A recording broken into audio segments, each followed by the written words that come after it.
Being outside is good for us. It's that simple. And trails make it easy for us to walk, bike, and be active outside in our own backyards. On the trail, we see people moving, connecting with their communities, making the places where they live great. For 40 years, Rails to Trails Conservancy has led the way, creating trails across the country, making it safer and easier for everyone to get outside. They want you to get involved. Find your trail and start your journey today at railstotrails.org/iHeart and follow at Rails to Trails on social. 911, what's the nature of your emergency?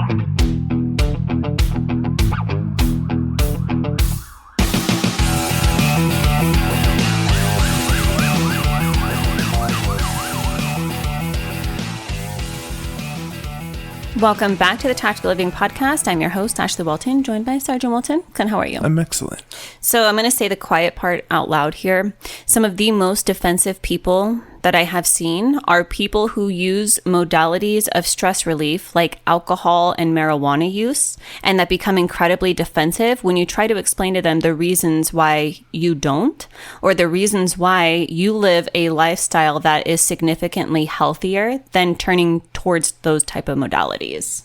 Yeah, it gets to that uncomfortable stage when you tell someone, well, I don't really drink, or I don't like to drink, because it's like we have to go onto a defensive when we're trying to explain that to them. Yeah, I never get uncomfortable. I actually am the opposite of that. I get very confident in being able to explain to people that I enjoy my stress relief of being in my own control and to, have the fortitude to be able to operate my mind in a way that, I can be happy and enjoy myself around other people, even if they are drinking and I'm not. And I think it's when you start seeing, and it's kind of one of those things that I look at my mom as kind of a perfect example, is growing up, like she was so adamant against drinking any alcohol. She never drank. And I never saw her drinking a drop of alcohol until I was in my later years, past adulthood. And then it's not like she goes out and drinks all the time. To where she has to drink all the time, but it's now if I were to say anything, well, why are you drinking then? She gets so defensive and goes, well, I need this because being around people, being in that environment, I feel like I have to. So the only time I've been able to get through to people is when I say what I'm about to say to you. If you are drinking and you get drunk, you're overdosing on alcohol. Yeah, you're absolutely right. And when you realize it, then you see that just like any other drug of choice, it's poison. It's literally poisoning your body, and it can become very frustrating to have that conversation and see people have that realization, and then to still not be willing to be able to incorporate something a little bit more healthy, especially when it comes to the realm of first responders. Yeah, I think when we start putting ourselves around and in that environment, it's easier to just say, okay, yeah, I'll have a few drinks, and it's because you don't want to be that one that's swimming against the current. In all reality, like, it should be a challenge that we challenge ourselves on, of how strong am I to swim against that current? It's interesting too, because for me, it requires zero strength at all, right? Like, I've never been one to incorporate alcohol into my life. To be honest, the precedence for my ex-fiance having broken up with me through text message, it actually, that was a part of the conversation was, I am 21 now and I want to go get drunk and do my things that you have no interest in taking part in. And I think it's important that without judgment, to have this conversation. And it's not about labeling anybody as an alcoholic or telling first responders what they should or should not do. But I think it's about having an honest conversation regarding what happens when a culturally normalized coping tool quietly becomes the thing that the person can't decompress without.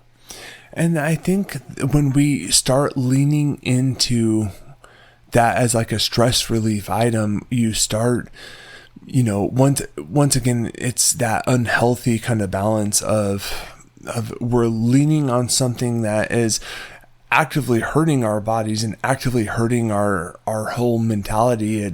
We think it makes us feel better. It's something I use to tell people all the time is they say, oh, well, it helps me sleep so much better. And I go, actually, it has quite the contrary aspect to it. Is when you're drinking, yeah, it will help you fall asleep. You will fall asleep a lot quicker, but your sleep is a lot poorer quality than if you were not to drink.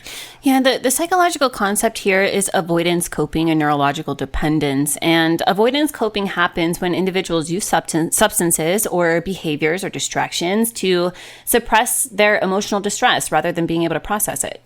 And when we start suppressing anything and everything all the time, and I think that goes down to what we've talked about numerous times before, when we're suppressing those feelings, those emotions all the time, we start shutting off those like receptors in our body of being able to feel those emotions, and we start seeing ourselves separate from our families, from our loved ones, from friends, from partners, because as we start secluding ourselves more and more, that becomes the new normal.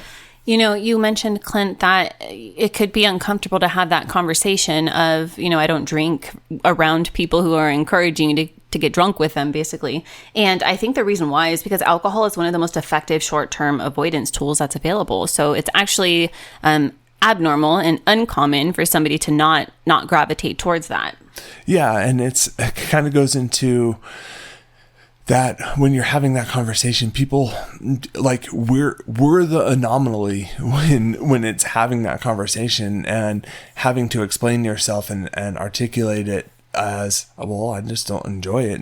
And for the most part, like most people will be understanding, but then there's those who they're so engrossed into it, you're so abnormal to them, like they don't trust you. Yeah, and we get to choose our friends, luckily. Mm-hmm. And you and I do a great job at being very selective about the people that we choose to be around based on the behaviors that they exhibit and the activities that they partake in. That's a great thing about being able to have our own free will in that aspect. And I think that for a lot of people, they might not even understand how avoidance coping is playing a role in their life. But one of the things is that you might feel like you're unable to relax or to sleep without having an after-shift drink.